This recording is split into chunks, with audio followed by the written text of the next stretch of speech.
Hello everyone, welcome to Rankers foundation. हम लोग combination of resistance पढ़ रहे थे और रेजिस्टेंसेस को जोड़ना सीख रहे थे। कुछ सवाल हमसे सॉल्व हो गए थे और कुछ को हमें समझने में थोड़ी थोड़ी दिक्कत आ रही थी। तो चलिए आज उन दिक्कतों को पूरी तरह दूर करते हैं और कुछ देखते हैं अच्छे अच्छे क्वेश्चन। हमने पिछले क्लास में जो लास्ट क्वेश्चन करा था उसे हम दोबारा देखेंगे, पर पहले हम कुछ आसान क्वेश्चंस कर लें। तो हम अपना चैप्टर जो हम पढ़ रहे हैं उसका नाम लिख लें, इलेक्ट्रिसिटी या इलेक्ट्रिक करंट हम पढ़ रहे हैं। और इसमें हम क्या पढ़ रहे हैं? इसमें हम पढ़ रहे हैं कॉम्बिनेशन ऑफ रेजिस्टेंस। तो क्या होता है कॉम्बिनेशन ऑफ रेजिस्टेंस? याद है हमें कि हम रेजिस्टेंसेस को अलग अलग ढंग से जोड़ सकते हैं, हम रेजिस्टेंसेस को अलग अलग ढंग से कंबाइन कर सकते हैं। और इनके दो तरीके हैं, एक है सीरीज और एक है पैरेलल। जब करंट हम सेम रखते हैं, जब करंट को हम एक जैसा रखते हैं, सब में एक ही रखते हैं, सेम करंट सबसे पास करता है, तो उसे हम कहते हैं सीरीज ग्रुपिंग। लेकिन जब सारे रेजिस्टेंस में वोल्टेज सेम हो जाता है तो उसे हम कहते हैं पैरेलल ग्रुपिंग। आज हम शुरुआत करने से पहले चलिए थोड़ा बात कर लें कि कौन सा ग्रुपिंग हमारे लिए बेहतर होता है। जैसे मान लीजिए अभी हम हमारे घर में हमें वायरिंग करानी हो, कि हमें बहुत सारे इलेक्ट्रिकल एप्लायंसेस लगवाने हो और हमें से रेजिस्टेंसेस को कंबाइन करना हो, तो कौन सा ग्रुपिंग हमारे लिए बेहतर होगा? तो इसमें एक कंपैरिजन हम कर सकते हैं कि हमारे लिए सीरीज बेहतर होगा कि पैरेलल। मान लीजिए कि हमारे घर में जो वायरिंग हुआ है वो सीरीज हुआ है कि पैरेलल, और दोनों में से क्या हुआ है, क्यों हुआ है, ये अगर हम जानना चाहते हैं तो चलिए इसका जवाब हम ढूंढते हैं। तो सोचिए, सीरीज जब हमने किया था तो हमने कुछ इस तरह की बात करी थी, ठीक है, और इसे हमने बैटरी से जोड़ दिया, इसे हमने बैटरी से जोड़ दिया, ठीक है। बैटरी क्या करता है? बैटरी डिफरेंस क्रिएट करता है, और बैटरी करता क्या है कि इसको धक्का मारने का काम करेगा। इसमें बहुत रुकावट है, चार्ज फ्लो करना आसान नहीं है, इलेक्ट्रिसिटी बनना आसान नहीं है। तो बैटरी बोलेगा चार्ज को कि चलो चलो चलो चलो चलो चलो, तो चार्ज इसमें चलेगा, इसमें भी चार्ज चलेगा, इसमें भी चार्ज चलेगा। लेकिन जब हम पैरेलल में कनेक्ट करते हैं, पैरेलल अगर हम कनेक्शन कर दें तो ये कुछ इस तरह से होता है, ऐसे कनेक्शन हो जाता है, ठीक है। अब इन दोनों को चलिए हम कंपेयर करते हैं और देखते हैं कि कौन सा कनेक्शन हमारे घर में लगाने के लिए सही है। तो हमने क्या करा, हमने तीन तीन बल्ब जोड़े हैं, क्योंकि बल्ब जला के देख लेते हैं। अगर बल्ब के लिए बात लागू हो जाएगी तो जाहिर सी बात है वो बाकी सारी चीज़ों के लिए भी लागू हो जाएगी, क्योंकि सारी चीज़ें लगभग काम करती हैं रेजिस्टेंस पे। तो हम ये देख लेते हैं कि सीरीज ग्रुपिंग अगर हम घर में करें तो क्या होगा, और पैरेलल ग्रुपिंग अगर हम घर में करें तो क्या होगा। तो सीरीज ग्रुपिंग अगर हम घर में करते हैं तो मान लीजिए कि आपने यहाँ पे 100 वोल्ट का बैटरी लगाया और बल्ब लगा दिया, तीनों बल्ब, ठीक है। तो ये जो 100 वोल्ट है, ठीक है, आमतौर पे हम जो पढ़ रहे हैं, हम जो 10 क्लास में पढ़ रहे हैं, उसमें होता ये है कि हम इस वायर में रेजिस्टेंस ना के बराबर मान रहे हैं। हम मान रहे हैं कि वायर में हमारा रेजिस्टेंस नहीं है, पर ऐसा कोई वायर नहीं है। भले ही वायर में रेजिस्टेंस कम हो पर नहीं है, ऐसा हम नहीं कह सकते हैं। वायर में रेजिस्टेंस थोड़ा थोड़ा है, हालांकि इस वायर के रेजिस्टेंस से बहुत ज़्यादा लेना देना नहीं है हमें, लेकिन फिर भी मान लीजिए अगर हम प्रैक्टिकली देखें तो यहाँ से भी रेजिस्टेंस कुछ पास, यहाँ पे भी रेजिस्टेंस है, यानी यहाँ पे भी कुछ वोल्टेज अब्जॉर्ब हो रहा है। ऊपर से जब ये रेजिस्टेंस जाएगा तो क्योंकि इस तक एनर्जी सबसे ज़्यादा पहुँचा है, इसके बाद एनर्जी कम पहुँचा है, इसके बाद एनर्जी और कम पहुँचा है। एनर्जी की मैं बात कर रहा हूँ, मैं चार्जेस की बात नहीं कर रहा हूँ। एनर्जी इस पे तक ज़्यादा पहुँचा है, इस पे कम पहुँचा है, और इस पे बहुत कम पहुँचा है। और हम चाहते हैं, सीरीज़ में हमने कंबाइन करा है, करंट तो सेम रखना ही होगा, हम चाहते हैं कि करंट सब में सेम रहे। तो सोचिए ज़्यादा वोल्टेज ये क्या करेगा कि वोल्टेज ज़्यादा कर लेगा, ज़्यादा वोल्टेज अब्जॉर्ब कर लेगा। मतलब इसको डायरेक्ट संपर्क है, इसका डायरेक्ट संपर्क नहीं है, इसको उसके थ्रू मिलता है। मतलब ये अगर खाना लेके निकले हैं घर से, ठीक है, और तीनों भूखे हैं, तो सबसे पहले इसको मिलेगा, इसको डायरेक्ट खाना दे देंगे, ये जा करके पहुंचा देंगे, लेकिन इसको इसके थ्रू मिलेगा। तो वो कहेगा कि पहले सबका पेट भर जाए, जो बचेगा वो हम अगले वाले को देंगे। और इसको यहाँ पहले मिलेगा, फिर इसको मिलेगा, फिर इसको मिलेगा। मतलब यहाँ से बचेगा तो यहाँ और यहाँ से बचेगा तो यहाँ। तो सोचिए इसका जो है बेचारे के पास जो खाना उना आया, थोड़ा सा नना मुना हल्का फुल्का खाना, इसके पास तो बहुत मतलब इसके मुकाबले ज़्यादा, और इसको तो खैर सोर्स से ही मिल रहा है। तो होगा क्या कि हम सेम टाइप का बल्ब भी लगा दें ना, सेम तरह के बल्ब लगा दें, तो भी ये ज़्यादा ग्लो कर जाता है, ये कम ग्लो करता है, और ये बहुत कम ग्लो करता है। मतलब एक बल्ब ऐसा जलेगा कि जैसे कि एकदम रोशनी का अंबार लग गया, ठीक है, सूरज उग गया। दूसरा जलेगा कि जैसे उसके पास ताकत नहीं बचा, लेकिन फिर भी जलना तो है, फिर भी अब रोशनी तो देना है, उसी के लिए बनाया गया था उसे, तो मजबूरी में दे रहा है। और तीसरा देना चाह रहा है, वो चाह रहा है कि हम भी कुछ रोशनी दें, लेकिन वो दे नहीं पा रहा है। तो इस तरह से ये तीनों कॉम्बिनेशन होगा। इसमें एक बात यह है कि आपने देखा होगा हमारा बल्ब कभी कभी फ्यूज़ कर जाता है, उसमें जो ऐसे तार होता है, ठीक है, इस तरह से जो तार होता है ऐसे करके वही टूट जाता है, जिसको हम बोलते हैं बल्ब हमारा फ्यूज़ हो गया, बहुत ज़्यादा करंट या बहुत ज़्यादा ये हीट के चलते होता है। तो कोई कारण से इसको बहुत ज़्यादा मिल रहा था, ये तो एकदम ग्लो कर रहा था गजब, इसको थोड़ा कम ग्लो कर रहा था, ये तो खैर बस वो लाल जो जल जाता है कभी कभी वो हो रहा था, चाह रहा था जलना पर जल नहीं पा रहा था। तो ये जो रेजिस्टेंस है, ये जो बल्ब है हमारा, मान लीजिए कोई कारण से फ्यूज़ कर गया, ये ऐसा नहीं है कि जल नहीं रहा था, जल रहा था, कम जल रहा था। ये ऐसा नहीं है कि जल नहीं रहा था, जल रहा था, जलना चाह रहा था पर उतना जल नहीं पा रहा था, लेकिन जल रहा था। लेकिन जैसे ही ये फ्यूज़ होगा ना, तो कहाँ करंट ही नहीं आएगा, वो सर्किट ही टूट गया, तो अब यहाँ भी नहीं जलेगा, यहाँ भी नहीं जलेगा। तो सीरीज़ के ये सारे नुकसान हैं कि अगर हम सबको सीरीज़ में कनेक्ट कर दें, और मान लीजिए कि हम घर में वायरिंग लाते हैं और पहला रूम है, दूसरा रूम है, तीसरा रूम है, और गर्मी बहुत है और पंखा चलाना है, तो जो लास्ट वाले रूम में पंखा चलेगा वहाँ लगेगा कि ये हो क्या रहा है, लेकिन पहले वाले रूम में कुछ ज़्यादा ही तेज़ी से चलेगा, ये हो जाएगा। और ऊपर से अगर एक पंखा, क्योंकि यहाँ सोर्स भी ज़्यादा मिल रहा है, तो इसके फ्यूज़ होने उड़ने वगैरह की चांसेस ज़्यादा हैं। तो ये अगर फ्यूज़ भी हो गया या कोई कारण से ख़राब हो गया, तो फिर एक पंखा अगर ख़राब हो गया ना, तो उस घर में किसी को हवा नहीं मिलेगा। तो ये सीरीज़ के नुकसान है। तो आप गेस करिए कि हम किसका इस्तेमाल करते होंगे हाउस होल्ड वायरिंग में। जब हम घर में वायरिंग कराते हैं तो हम सीरीज़ कनेक्शन कराते होंगे कि पैरेलल। सीरीज़ में तो भाई नुकसान ही नुकसान है। एक तो हमने सेम तरह का पंखा लगाया, सब मेंबर्स को इक्वल ट्रीट करके हमने सब घर में एक जैसा पंखा लगवाया, लेकिन जो लास्ट वाला घर है उसमें सबसे कम चलता है, और जो शुरू वाला घर है उसमें तो हमेशा उड़ा हुआ रहता है, इतना एनर्जी मिल रहा है उसे। तो ये तो बात सही नहीं है। दूसरे में एक अगर कभी गलती से ख़राब हो जाए तो फिर कोई चांस नहीं है कि दूसरा आपको कभी जलेगा या दूसरा कोई कभी कुछ चलेगा, तो ये सर्किट ही पूरा ब्रेक हो जाता है। लेकिन पैरेलल में ऐसा नहीं है। पैरेलल में हमने सबको बराबर वोल्टेज दिया है, तो अगर ये तीनों बल्ब हमने सेम लगाया है तो तीनों बल्ब एक जैसा जलेगा, तीनों बल्ब एक जैसा जलेगा। और सोचिए कोई कारण से कभी ये फ्यूज़ कर गया, ये फ्यूज़ कर गया, तो क्या मतलब है, इन दोनों को अलग से हमने कनेक्ट करा है। हमने बैटरी से, याद है आपको, बैटरी से ऐसे जोड़ा था, तो ये दोनों अपना जलते रहेंगे, अपना काम करते रहेंगे, वो अपना रहे चाहे ना रहे, कोई फ़र्क नहीं पड़ता है। तो ये सब कारण है। हम बहुत डिटेल में इसे लिखना भी सीखेंगे बोर्ड्स के लिए, और बोर्ड्स के टाइम हम इस पर बात करेंगे कि हम इसे कैसे लिखेंगे, कैसे क्या करेंगे, लिखने के लिए हम क्या करने वाले हैं, वो सब हम कैसे सीखेंगे।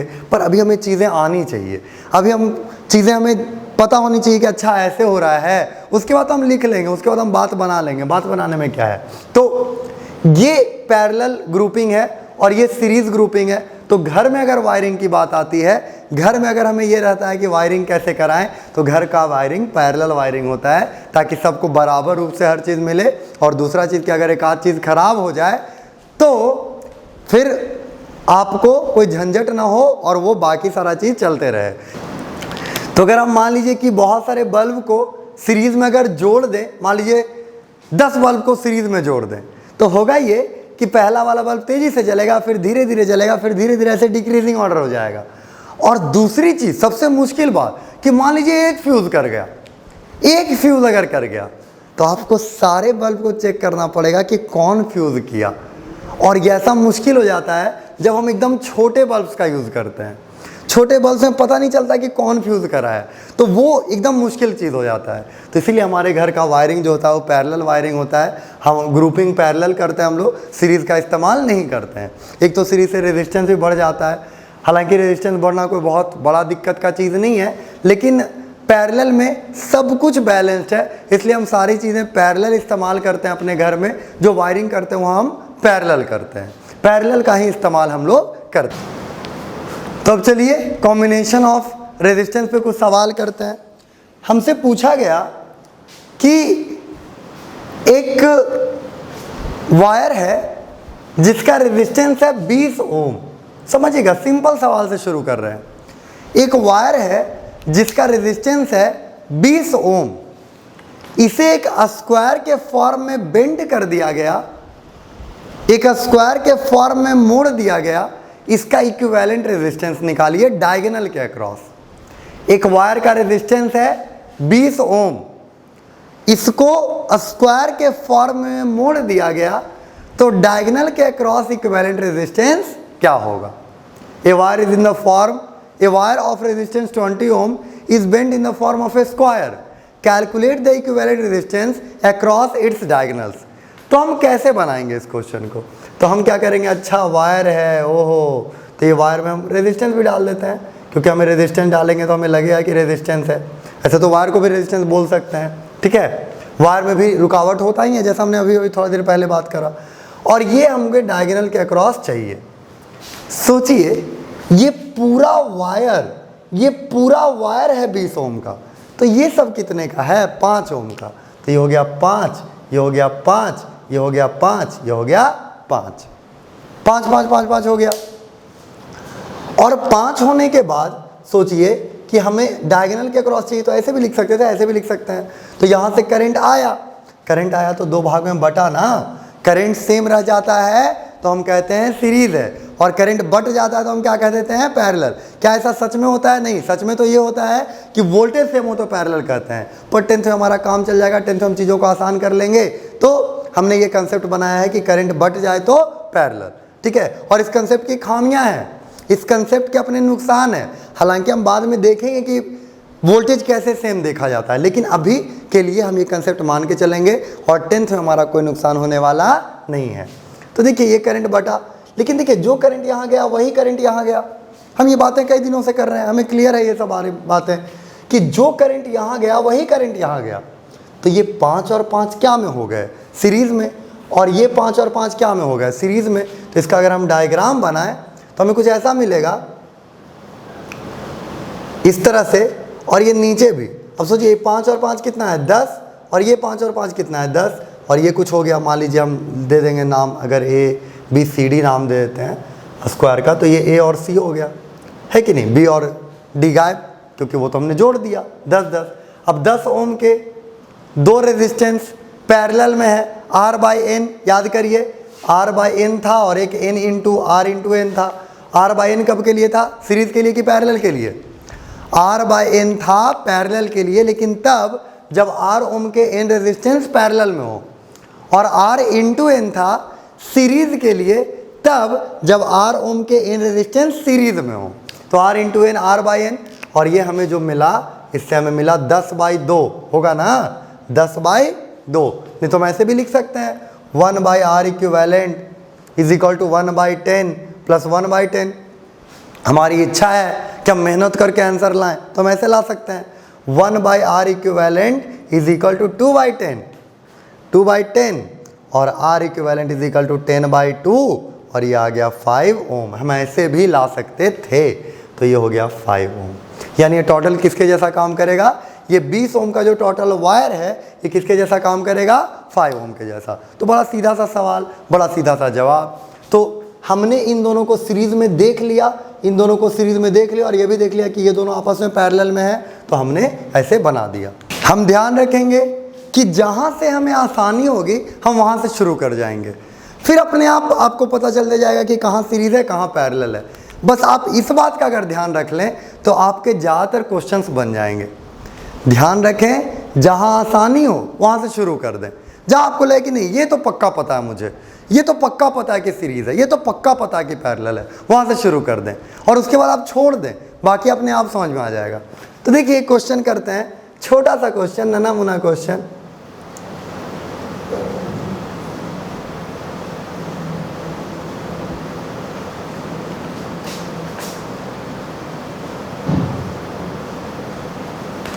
और यहां हमने कह दिया ए और यहां हमने कह दिया बी, और बोला कि बताइए ये कितना ओम का रेजिस्टेंस है।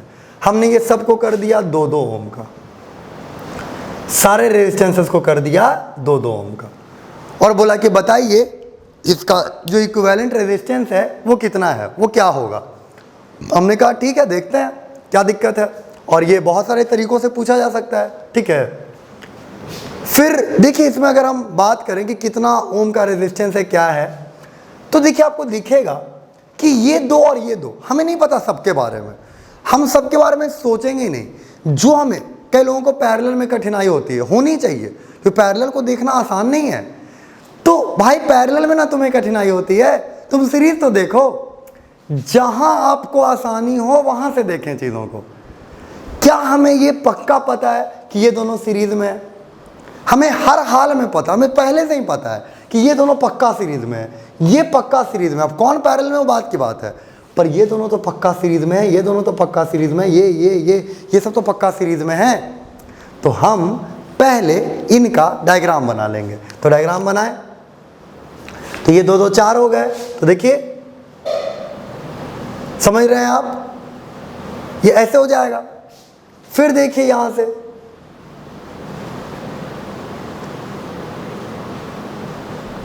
तो अब हम इसका जब इक्विवेलेंट करेंगे तो ए और बी के बीच कुछ ऐसा बन जाएगा आप, क्योंकि हमें पता था कि ये सब 2-2 मिलके 4 होने वाले हैं, तो ये 4 हो गए। इसमें कोई शक की बात नहीं है, ये हमें देख के ही पता था कि ये दोनों पक्का सीरीज में है, पैरेलल में हो ही नहीं सकते। ये दोनों पक्का सीरीज में, ये दोनों पक्का सीरीज में, पक्का सीरीज तो हमने पक्का कर लिया पहले। अब आपको दिख रहा होगा कि ये दोनों पक्का पैरेलल में है, ये दोनों पक्का पैरेलल में है। तो ऐसे पक्का करते जाएंगे हम और हो जाएगा हमारा क्वेश्चन सॉल्व। देखिए मान लीजिए अगला डायग्राम हम बनाएं, तो 4 और 4 पैरेलल में है, तो कितना हो गया 8 की 2। 4 और 4 अगर पैरेलल में है तो क्या हो जाएगा 8 की 2, तो जाहिर सी बात है 4/2।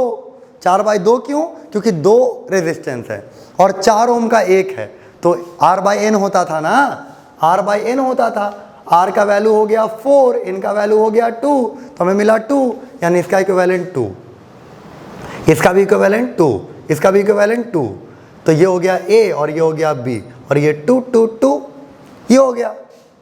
अब ये तीनों पक्का सीरीज में है कि पक्का पैरेलल में है? भाई पैरेलल कैसे होंगे, A से जो करंट जाएगा वही तो तीनों से गुजरेगा, और कोई ऑप्शन ही नहीं है। तो ये तीनों जब जुटेंगे तो हमें देंगे 6 ओम, यानी ये टोटल किसके जैसा काम कर रहा था, 6 ओम के जैसा।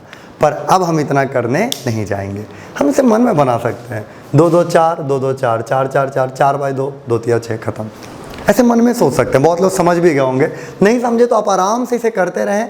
मन में बनाने वाली बात खुद ब खुद आ जाती है। जैसे आप कंसेप्ट पकड़ने लग जाते हैं, आप एकदम डीप जाने लग जाते हैं, तो ये आपके मन में आ जाता है कि अच्छा इसे तो मैं ऐसे ही कर दूंगा, मैं तो ऐसे ही इसे धड़ल्ले से उड़ा दूंगा। वो तो बात की बात है, पर पहले आपको बनाने आना चाहिए। तो आप सोचें, वहाँ से शुरू करें जहाँ से आपको पक्का पता हो। चलिए एक और क्वेश्चन करते हैं इसी तरह का। मान लीजिए कि मैंने ऐसा कर दिया। अच्छा, इस क्वेश्चन में मान लीजिए मैं एक मॉडिफिकेशन कर दूं और मैं बोल दूं कि इसे मैंने 60 वोल्ट से कनेक्ट कर दिया। बताइए करंट कितना निकलेगा। मैं ये नहीं पूछ रहा कि करंट कितना, हर रेजिस्टेंस में कितना करंट जाएगा, चलिए वो भी मैं पूछ देता हूँ, ठीक है।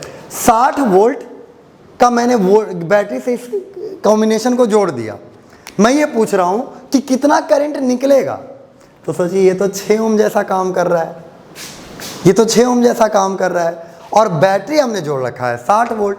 इस पूरे 6 ओम को, ये इतना तामझाम हमने कर रखा है, पर ये है कितने के बराबर, 6 के बराबर। तो इसको तो पता है कि 6 ओम वहाँ लगा हुआ है। इसने नहीं देखा कि 2 2 2 2 2 करके लगे हुए हैं, इसको कोई मतलब नहीं है। इसको पता है कि वहाँ 6 ओम लगा हुआ है, तो ये 6 ओम के हिसाब से करंट भेजेगा। तो कैसे निकलेगा, V = RI। V कितना 60, R कितना 6, I कितना पता नहीं, तो I बराबर 10 एम्पियर। यानी यहाँ से करंट कितना निकलेगा 10 एम्पियर। यहाँ से करंट कितना निकलेगा 10 एम्पियर, क्योंकि 60 वोल्ट का बैटरी 6 ओम को सप्लाई कर रहा है, तो 10 एम्पियर तो देगा। सोचिए, मैं आपसे कॉमन सेंस का सवाल, भूल जाइए फिजिक्स, कॉमन सेंस की बात करिए अभी तक, ठीक है, जो कॉमन सेंस है उससे मैं पूछता हूँ कि इन सब का रेजिस्टेंस में अलग अलग जो करंट होगा मैं आपसे वो पूछ दूँ। तो देखिए 10 एम्पियर यहाँ पे खड़ा है, ध्यान से समझिएगा। एक ऐसे ही चलते चलते, इस पर हम लोग डिटेल में आगे चर्चा करेंगे, पर बहती गंगा में थोड़ा सा हाथ धो ले रहे हैं कि चलो बहती गंगा है, अभी गुजर ही रहे हैं, इतना आसान क्वेश्चन मिल गया है, तो इससे अगर कुछ सीख सकते हो तो चुरा लेते हैं, सीख लेते हैं, कोई दिक्कत नहीं है। तो देखिए यहाँ से यहाँ पे 10 एम्पियर खड़ा है और सोच रहा है कि उधर भी रास्ता है, उधर भी रास्ता है। क्या इसको सोचने में कोई दिक्कत होगा? क्योंकि जितना मुश्किल रास्ता इधर है, जितना मुश्किल रास्ता इधर है, उतना ही मुश्किल रास्ता इधर भी है। दोनों तरफ सेम रास्ते जा रहे हैं। ये बोलेगा भाई ऐसा करना है, अब बटना होगा, तो दोनों तरफ सेम है ना, दोनों तरफ अलग अलग होते तो हमें अपना छोटा दिमाग लगाना पड़ता, फिर कॉमन सेंस से बात नहीं करती चलती, मैथमेटिक्स और क्या क्या फॉर्मूले लाने पड़ते। पर भाई दोनों तो सेम है, तो दोनों सेम है। 10 एम्पियर सोच रहा है कि किधर जाऊँ किधर जाऊँ, तो जाहिर सी बात है दोनों तरफ बराबर बराबर जाना होगा। तो यहाँ से आ गया 5 एम्पियर और यहाँ से आ गया 5 एम्पियर। यानी आपसे कोई पूछे कि लेफ्ट साइड का दूसरा वाला इसमें करंट कितना है, तो 5 एम्पियर आया है, यही ना आएगा भाई साहब, तो ये 5 एम्पियर है। बोलेगा इसमें कितना है 5 एम्पियर, इसमें कितना है 5 एम्पियर, 5 एम्पियर, इन चारों में 5 एम्पियर। फिर सोचिए 5 एम्पियर आकर के यहाँ जमा हो जाएंगे 10 एम्पियर, फिर वैसे ही बटेगा 5 और 5 में, फिर ऐसे ही आकर के यहाँ पे जमा होंगे, फिर ऐसे ही बटेगा 5 और 5 में। यानी जितने भी रेजिस्टेंस इसमें हैं, सारे रेजिस्टेंसेस में जो करंट गुजरेगा वो कितना होगा 5 एम्पियर। वो करंट कितना होगा 5 एम्पियर। 5 एम्पियर करंट इससे गुजरेगा। और ये हो गया हमारा क्वेश्चन सॉल्व। हमने करंट भी निकाल दिया, जबकि अभी हम ये जानते भी नहीं कि करंट कैसे डिस्ट्रीब्यूट हो रहा है, फिर भी हमने निकाल दिया। कॉमन सेंस की बातें हैं। हो सकता है आपको समझ में आ गई, हो सकता है ना आई हो, तो आप इंतज़ार करें, ये सारी बातें डिटेल में हम पढ़ेंगे। ये टॉपिक खत्म होने के बाद शायद ही आपके मन में कोई डाउट रहे, और जो डाउट रहेगा अगर थोड़ा मोड़ा रह जाता है, भूल चूक से अगर आपके रह जाता है, तो हम उसे डाउट सेशन में क्लियर कर लेंगे। इसलिए आप थोड़ा पेशेंस रखें, थोड़ा पढ़ें, बस साथ चलें, आप कोशिश करें अपनी तरफ से पूरा, और बाकी आप छोड़ दें कि समय पे, कि सब समय के साथ समझ में आ जाएगा। तो चलिए हम अगले क्वेश्चन की ओर बढ़ते हैं। हमें ये दिया गया है A और हमें यहाँ दिया गया है B, और यहाँ से हमें रेजिस्टेंस ऐसे दिया गया है और ये ऐसे रेजिस्टेंस दिया गया है।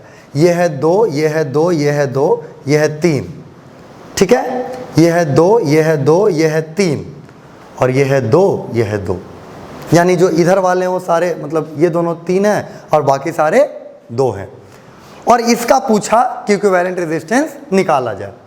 थोड़ा देर के लिए वीडियो को पॉज करके आप ट्राई करिए। क्या याद रखना है, जहां मुझे पक्का पता है वहां से मैं शुरू कर दूंगा, और बाकी मैं भगवान पे छोड़ दूंगा, बाकी मैं छोड़ दूंगा, आएगा आएगा, नहीं आएगा नहीं आएगा। लेकिन जहां मुझे पक्का पता है वहां से मैं शुरू कर दूंगा और देखूंगा कि क्या होता है। आप इसे एक बार बना के देखें, फिर हम इस क्वेश्चन को बनाते हैं। तो चलिए इस क्वेश्चन को सॉल्व करा जाए, देखा जाए क्या होता है। तो इतना तो पक्का पता है कि ये जो तीनों हैं वो सीरीज में है। क्यों भाई? इसमें करंट, इसमें करंट और इसमें करंट। सोचिए यहाँ पे अगर कोई करंट आता है कोई तरीके से, तो जो करंट यहाँ आएगा वही करंट यहाँ जाएगा, वही। हम यहाँ से शुरू नहीं कर रहे हैं, क्योंकि यहाँ से हमें पता ही नहीं चल रहा ये दोनों सीरीज है कि पैरेलल में, नहीं पता चल रहा, क्योंकि करंट तो बटा है, इसलिए हम कह नहीं सकते। पर इसका तो हम गारंटीड कह सकते हैं कि यहाँ से जो करंट आया होगा वही इन तीनों में गुजरा होगा। तो ये तीनों हमें पक्का पता है कि किस चीज़ में है, सीरीज में है। और हम जहाँ से कंफर्म हो गए वहाँ से शुरू हो जाते हैं। तो हम ये लिख दिए। हम इसका जो अगला डायग्राम बनाएंगे, काफ़ी मेहनत की बात है इतना डायग्राम बनाना रोज़, है ना। A और B, तो ये मेहनत कर रहे हैं हम लोग। ये 2 है, ये 3 है, ये 2 है, ये 3 है, ये 2 है, ये 2 है, और ये जो दो जुटे, ये सब क्या हो जाएंगे 6, 2 3 6, 3 इंटू 2, 2 इंटू 3, जो भी है वो हो गया 6। तो ये हो गया 6 ओम। अब मैं आप इन दोनों की बात करता हूँ।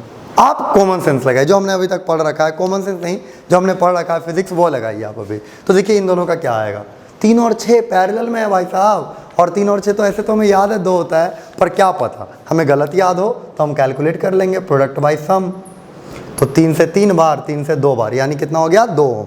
यानी ये दोनों मिलके, ये दोनों पैरेलल कॉम्बिनेशन अगर हम करें तो हमें मिल जाएगा 2 ओम। तो हम फिर से डायग्राम बनाते हैं, शुरू का तो हमारा वैसा ही है, ये 3 है, ये 2 है, ये 2 है, ये 2 है, ये 2 है, और इन दोनों के चलते जो बना वो 1 कर दिया तो कितना मिला हमें 2 ओम। तो ये भी कितना हो गया 2, 2, 2, 2।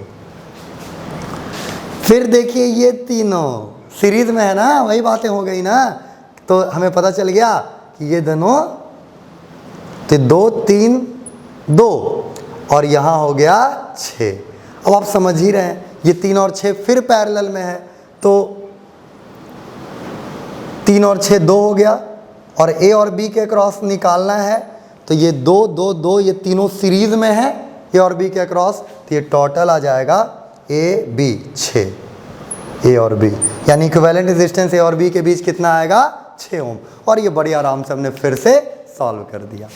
अगर आपको कोई दिक्कत आ रही है, वीडियो को पॉज करके एक बार आप इसे देख लीजिए कि मैंने कैसे करा, और ये नहीं हो सके तो एक बार दोबारा देख लीजिए और फिर आप आगे बढ़िए। इसमें कोई आश्चर्य की बात नहीं, हमने पुराने प्रिंसिपल्स का यूज़ किया है, हम जो सीरीज़ और ग्रुपिंग और जो पैरेलल ग्रुपिंग सीख रहे थे उसी का इस्तेमाल करा है, कोई नई बातों का इस्तेमाल नहीं करा है, और उसी से हम आगे बढ़ रहे हैं। तो ये आप एक बार बना लीजिए, एक बार इसमें बात कर लीजिए, और हम थोड़ा इसमें आगे बढ़ते हैं। हम कॉम्बिनेशन ऑफ रेजिस्टेंस पे बार बार लौटते रहेंगे, उसकी बातें करते रहेंगे, क्योंकि अभी इसमें बहुत कुछ बचा हुआ है। पर चलिए आज कुछ सिंपल सवालों से सीखते हैं कि combination of resistance Ohm's law से कैसे कनेक्टेड है। तो हम एक सवाल लेते हैं, ये बोर्ड लेवल का एक सवाल कह सकते हैं हम इसे, ठीक है।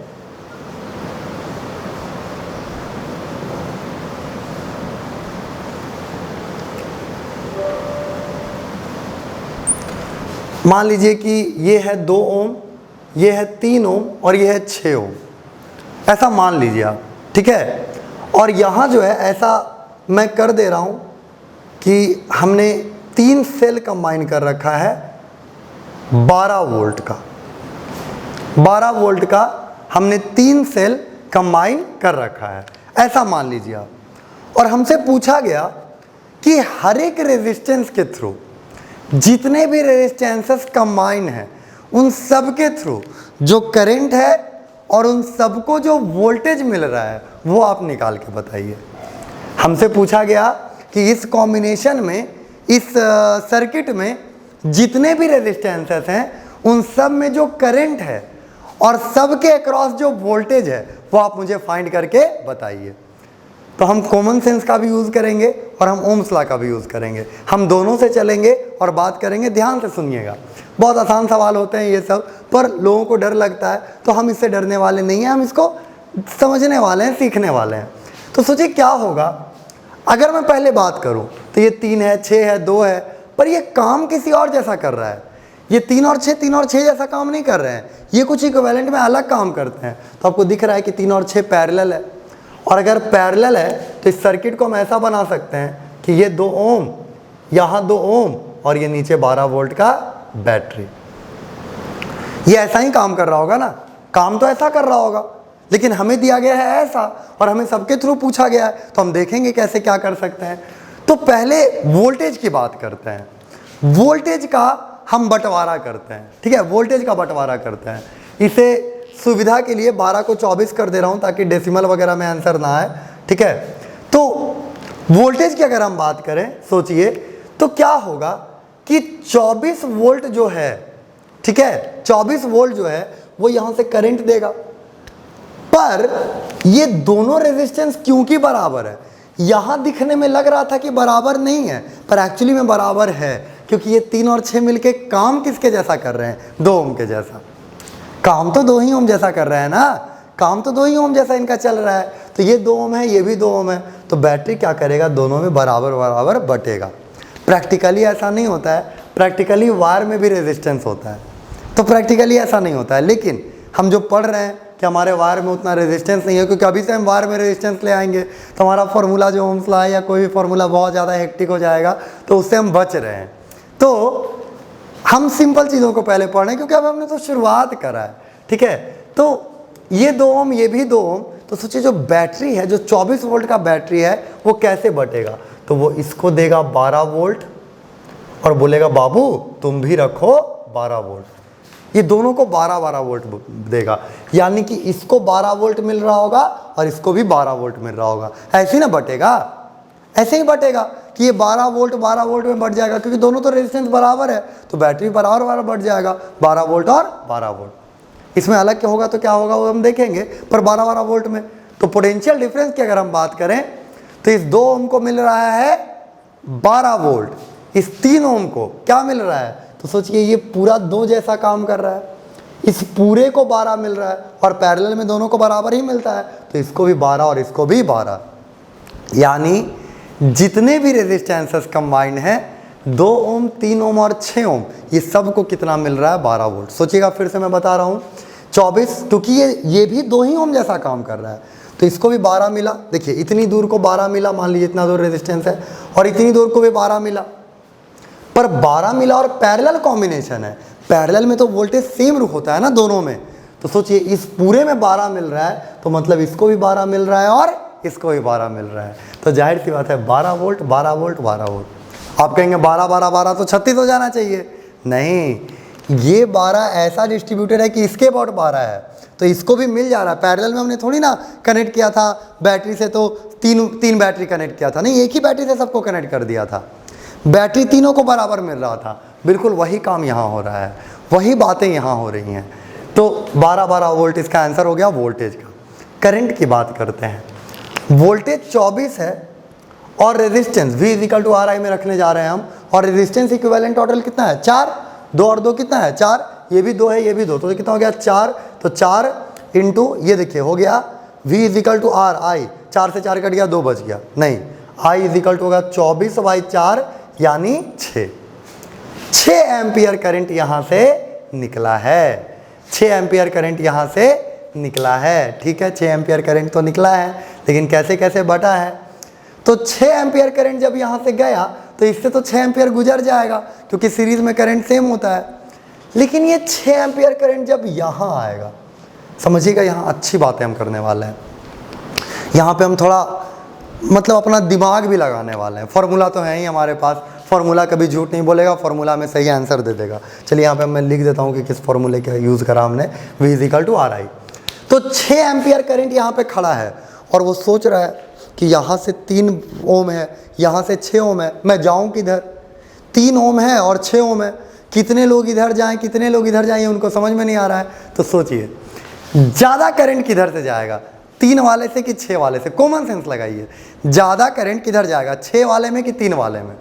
तो जाहिर सी बात है ज़्यादा करंट जाने की जब बात आएगी तो 3 एम्पियर में, क्योंकि रेजिस्टेंस कम है, कम रुकावट है, उधर कम आग लगा हुआ है, कम पत्थर बिछे हुए हैं, कम कांटे बिछाए गए हैं, तो जाहिर सी बात है उधर से ज़्यादा की गुजरेंगे कि चलो भाई इधर से चलते हैं, और इधर मुसीबतें हैं, बाधाएं हैं, कठिनाइयाँ हैं, तो इधर जाने में लोग सोचेंगे तो थोड़ा कम लोग जाएंगे।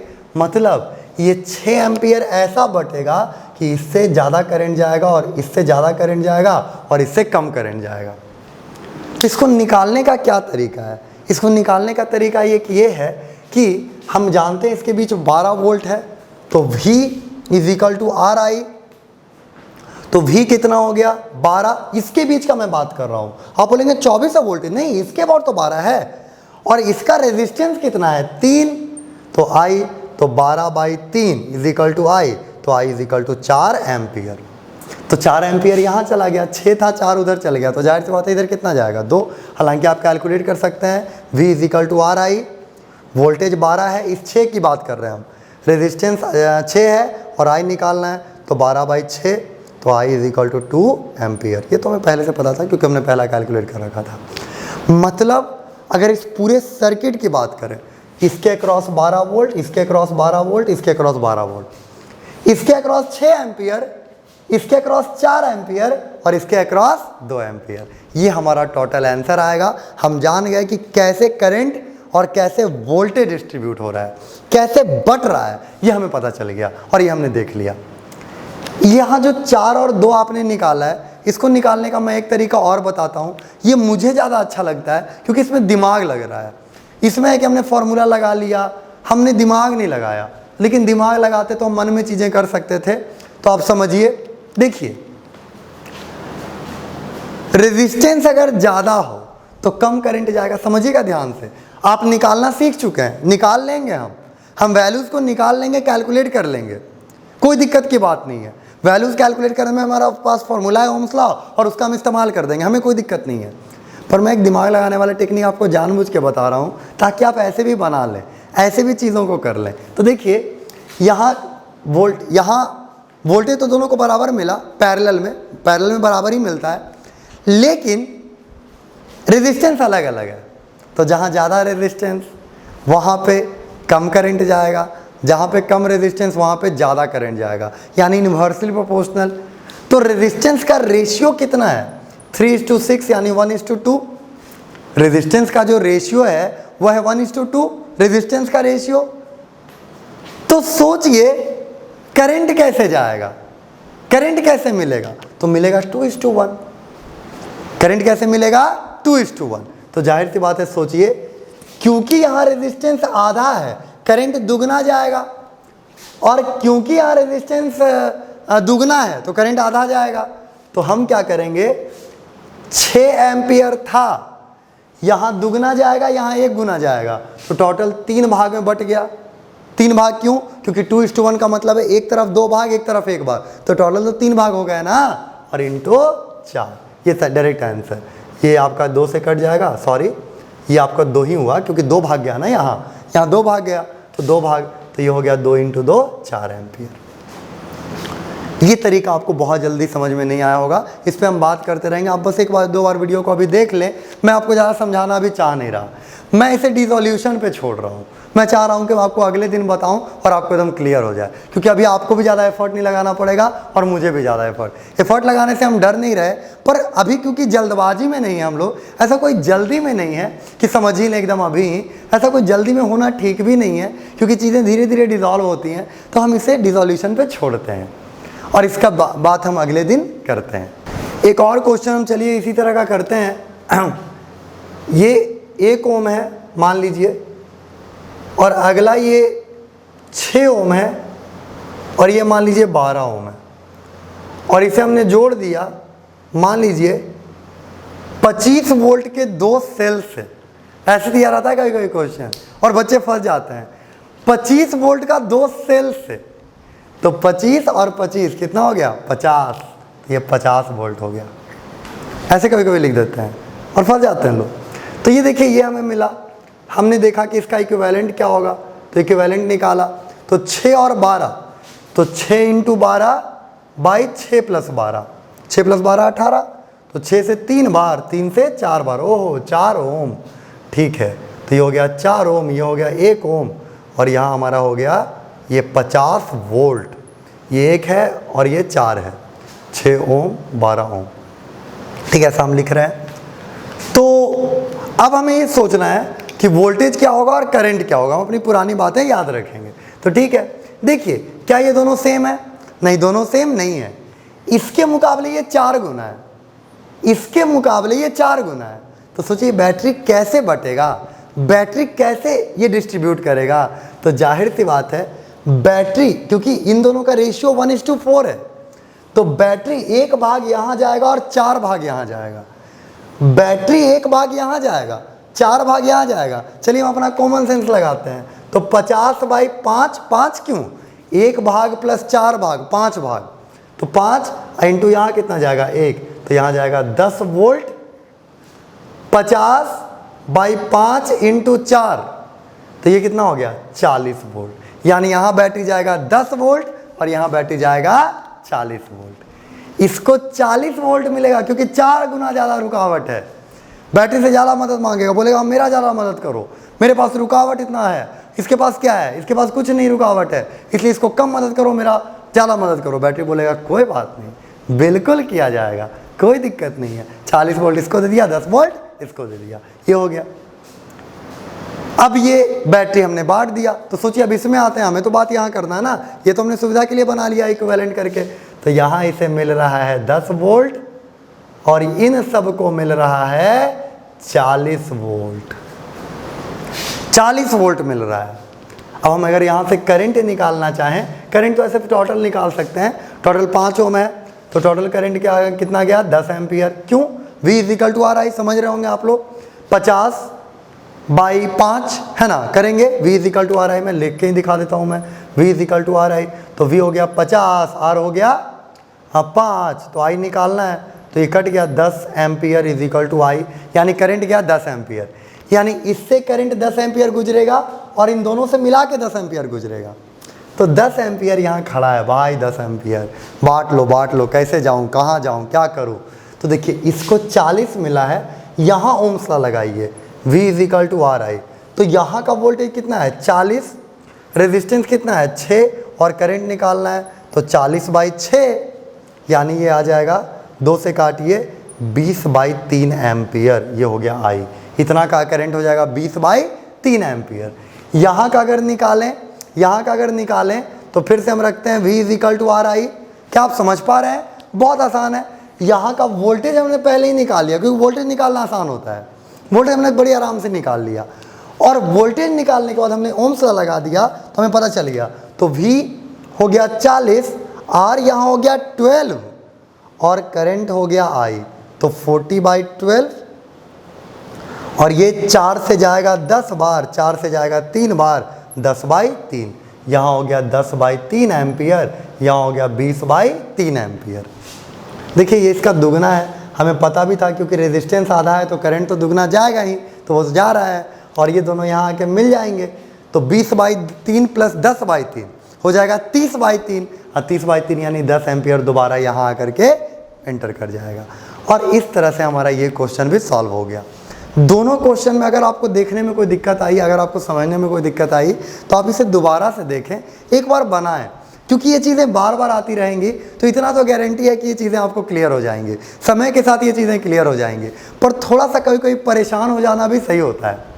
परेशान होना कोई बुरी बात नहीं है, मतलब परेशान होना इन द सेंस ये नहीं कि मुझे ये नहीं हो रहा, वो नहीं हो रहा, परेशान होना इन द सेंस कि थोड़ा सा आपका दिमाग कभी कभी लगना चाहिए।